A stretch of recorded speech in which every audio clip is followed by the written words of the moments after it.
The Slothbot is the world's slowest robot.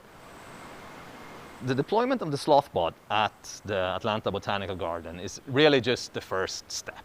Right now, it's primarily a proof of concept. It's up there, it's measuring things. What we really would like to do is take it down to South America. The Atlanta Botanical Garden have a program, they're working down in Ecuador, and the idea is really to bring the Slothbot down there.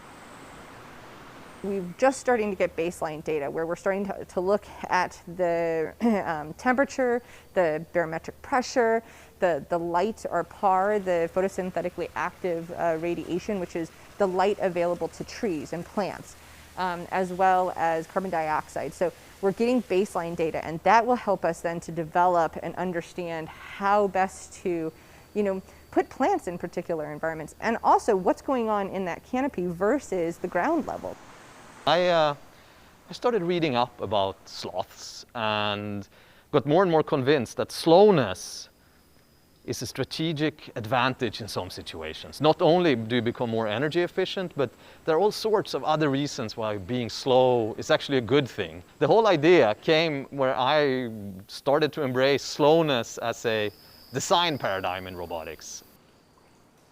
You have to put somebody in the canopy to understand what's going up there. And something that's happening 50 feet above our heads in a really dense canopy, a really wonderful, tropical forest, similar to the tropical rotunda that we're in right now, is very hard, and it's very time consuming, and it's often very expensive. And so this will actually break down those barriers, allow us to get into places that we can't, when we can't put a researcher in a forest for 3 to 6 months at a time, we could put the Slothbot there instead.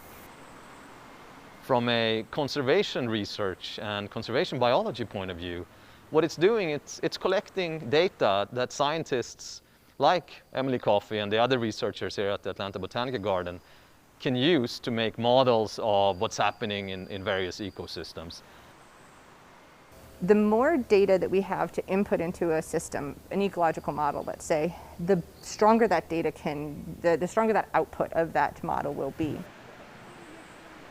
During the pandemic, we have seen that people who were sheltering in place, the moment they could get outside and they got to a park or they got to the Botanic Garden, they all of a sudden started to feel better and more healed. And they started to actually realize that being around green spaces are critical for our human health and our human nature. It is so good for our mental well-being. I'm hoping that during these extremely challenging and really heartbreaking times that we can all learn to appreciate nature a little bit more.